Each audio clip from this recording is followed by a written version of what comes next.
खट्टा खाने वाली चुड़ैल। रात को अचानक राधिका मौसी को किचन से कुछ गिरने की आवाज आई। उन्होंने बाहर निकल के देखा तो किचन में उन्हें कोई सफेद साड़ी में दिखा। वो चीख पड़ी, हे भगवान, आलतू जलालतू आई भला को टालतू, आलतू जलालतू आई भला को टालतू। राधिका मौसी को चीखते सुनकर श्रवण बाहर आता है भागते हुए। अरे माँ, क्या हुआ? क्या देख लिया? दादी माँ आ गई क्या सपने में? अरे बेटा, रसोड़े में देख तो कौन है? श्रवण रसोड़े में झांक कर देखता है और उसे कोई नहीं दिखता अंदर। अब रसोड़े में तो कोई नहीं है माँ। कोई सफेद साड़ी में नहीं है क्या?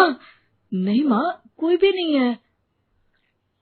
चिल्लम चिल्ली की आवाज सुनकर काजल भी वहां आ जाती है। अब क्या हो गया माँ जी? अरे बेटा, रसोड़े में एक चुड़ैल थी सफेद साड़ी में। अरे क्या कर रही थी वो अंदर? अरे बताया नहीं, कल आएगी ना तो पूछ लूंगी। चुड़ैल जी, आपका क्या प्लान है? माँ जी, रात बहुत हो गई है, आपने कोई बुरा सपना देखा होगा, चलिए सो जाइए। राधिका मौसी सोने तो चली जाती है पर उनको रात भर नींद ही नहीं आती। वो कुछ भी उलझुल बातें सोचने लगती है।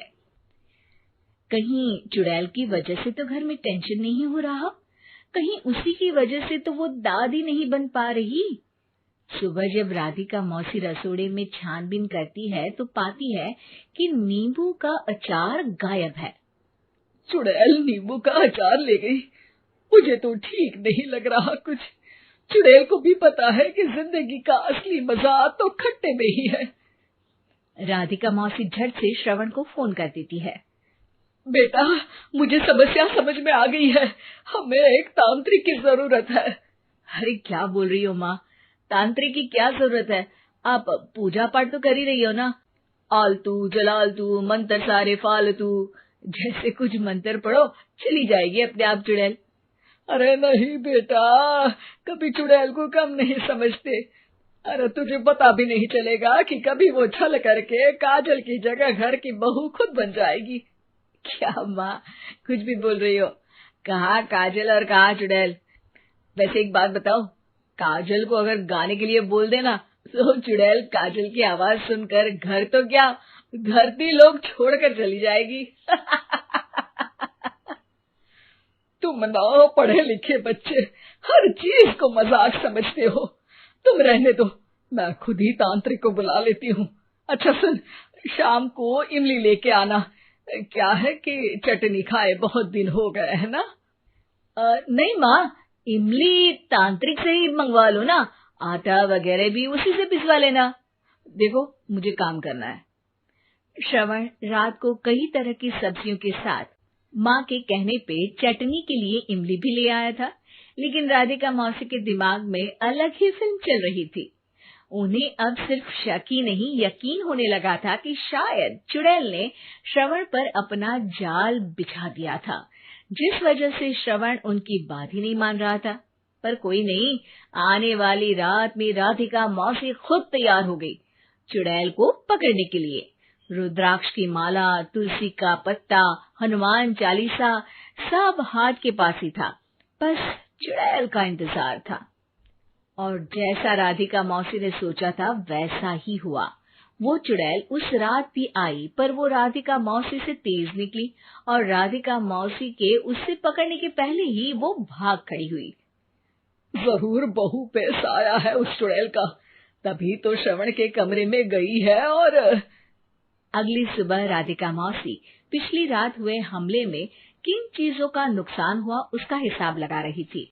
उनके खेमे से एक आम के अचार की शीशी भी गायब हो चुकी थी और वो इमली भी जो कल श्रवण लेकर आया था। राधिका मौसी इस बारे में सोच ही रही थी कि श्रवण जल्दी से रसोड़े में आकर दवाइयों की पोटली ढूंढने लगता है। अरे बेटा, क्या हो गया? अब माँ, वो काजल की तबीयत खराब है, बहुत घबराहट हो रही है उसे। हे भगवान, मैंने पहले ही कहा था कि तांत्रिक को बुला लेते हैं, पर नहीं।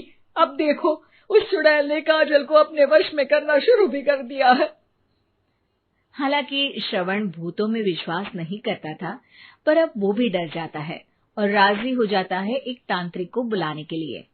कुछ ही घंटों में तांत्रिक आ जाते हैं और राधिका मौसी तांत्रिक जी को सब बता देती है।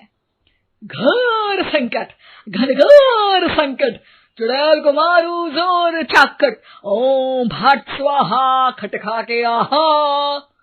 अरे ये क्या मंत्र है?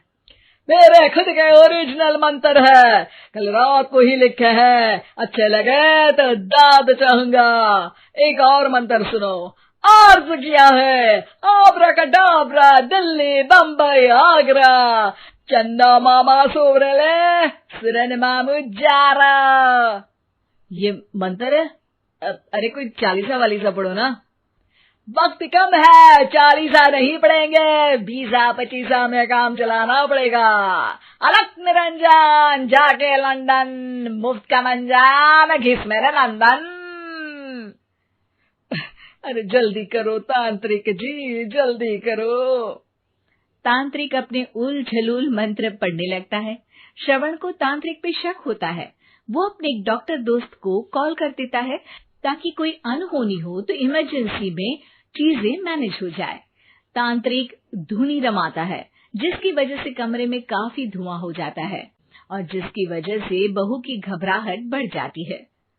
अब भागेगी चुड़ैल। हाँ। बहू खांसते हुए धुएं से बचने के लिए बाहर चली जाती है। अरे भाग रही है, भाग रही है। पीछे पीछे श्रवण भी जाता है। बहू एक सोफे पर बैठ जाती है। तभी डॉक्टर दोस्त आ जाते हैं और श्रवण को पानी लाने के लिए कहते हैं। थोड़े चेकअप के बाद डॉक्टर कहते हैं, मेरे हिसाब से जाप का काम पूरा हो गया है। क्या मतलब? अरे कुछ भी नहीं माँ, कोई चुड़ैल नहीं है, खुशखबरी है, अब दादी बनने वाली है। मगर वो सब अचार के डब्बे। श्रवण दोनों अचार के डब्बे अपनी माँ को दिखाता है, जो कि उनके बिस्तर के नीचे छुपे हुए थे। आपने सही बोला था माँ, वो चुड़ैल काजल ही थी जो खट्टा खा रही थी। हमें कल ही पता चला, पर हमने आपको ये तांत्रिक वाला काम करने दिया ताकि आपको भरोसा हो जाए कि भूत वगैरह कुछ होता ही नहीं। अच्छा अच्छा, ये तो बड़ी खुशी की बात है, पर बेटा मुझे एक झाड़ू तो ला दे। क्यों माँ? ये तांत्रिक का भूत उतारती हूँ मैं। अब तांत्रिक राधा मौसी के डर से घर से भाग निकलता है और राधा मौसी उसके पीछे भागती है।